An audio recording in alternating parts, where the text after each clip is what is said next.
Security in Your Android Smartphone by Jeffrey Marshall.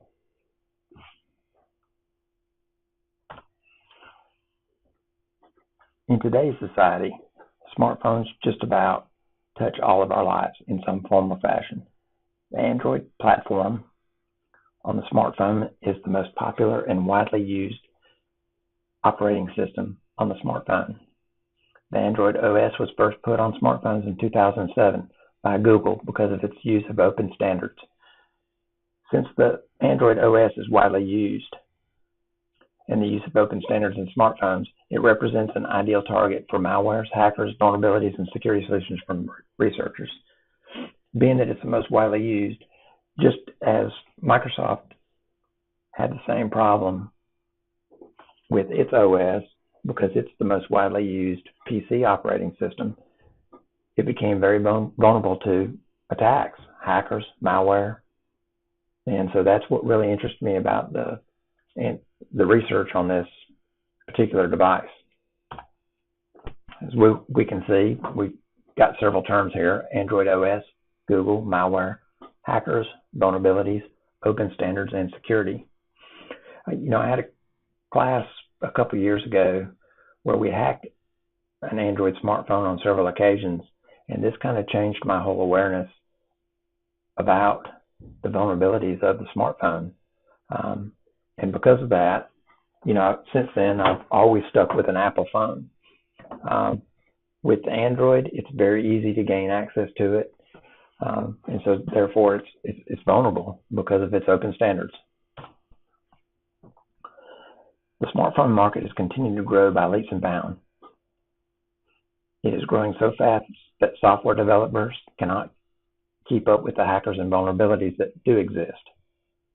Based on the Gartner report, the Android OS continues to hold an 82% share of the smartphones as of 2018.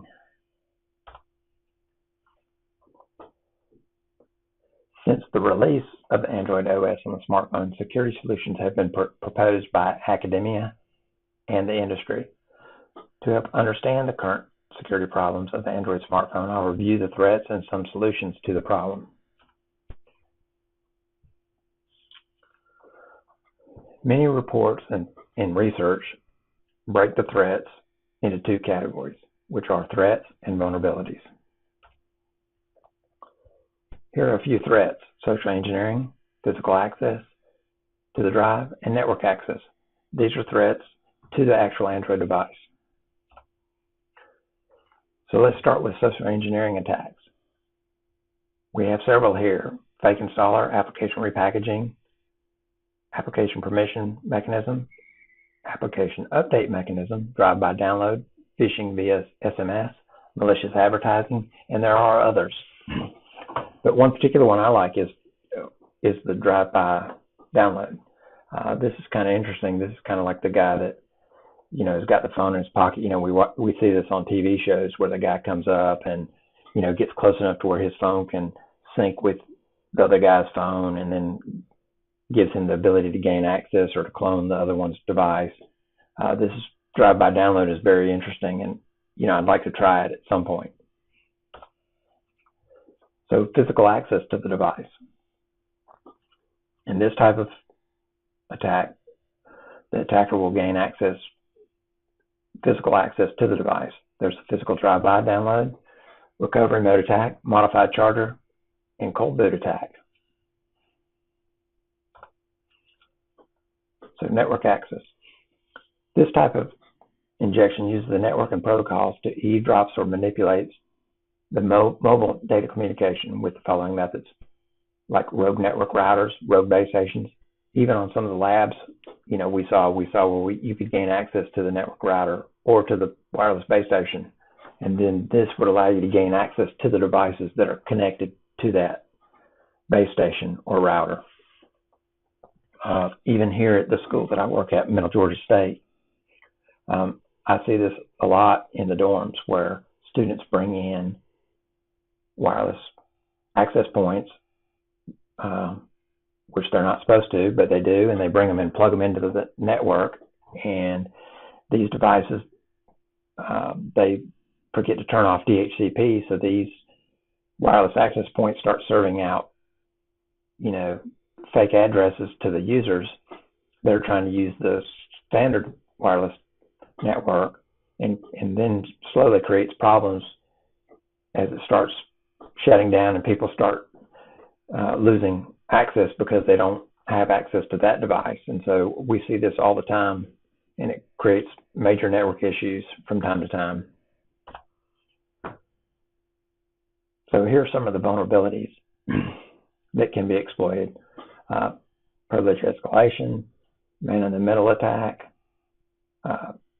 virtualization vulnerabilities, kernel vulnerabilities.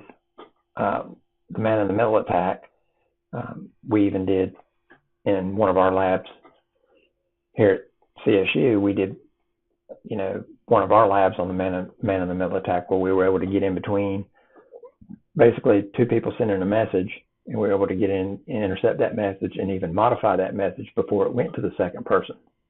So therefore, the man-in-the-middle attack is a very popular attack. Security solutions and add-ons for the Android. There are several ways to protect from these threats and vulnerabilities. Anti-malware, firewalls, IDSs, access control, spam filters, data leakage prevention, virtualizations, and mobile device management. As we can see, we need to be safe. We need to come up, especially if you have an Android device, that they are vulnerable. Therefore, you need to take time to protect your device. Because if someone does gain access to your device, in today's world, everybody has a smartphone, and they, have banking information on there. They might have social security information. They have all kind of personal information on these devices. Everybody uses these devices, and somebody that gains access to your phone could, create a lot of damage in your life. So therefore, protecting the Android is the number one priority, or should be, if you have one of these devices. So with the increase in smartphones and the huge market share that the Android smartphone has, the vulnerabilities and threats have increased just as we have seen in the PC with Microsoft and its OS. We have too much information on our smartphones, and the OS needs to be secured. So as you can see, just as with Microsoft, the Android OS with its open standards is very vulnerable to attacks and hacks. So if you do have one of these devices, I recommend taking the necessary precautions to protect it. And that's one of the reasons I've stuck with Apple, because it is not as vulnerable as the Android OS. Just as we saw a couple years ago when the federal government was trying to gain access to the Apple device, Apple wouldn't even give them access to get into the smartphone. They were even going to pay them $1 million, but they still would not allow them in to get into the device. So that just shows you that Apple is much more secure than the Android. And if it was me, I would definitely recommend using an Apple over an Android. And again, thank you for the opportunity here, and I hope you enjoyed the video.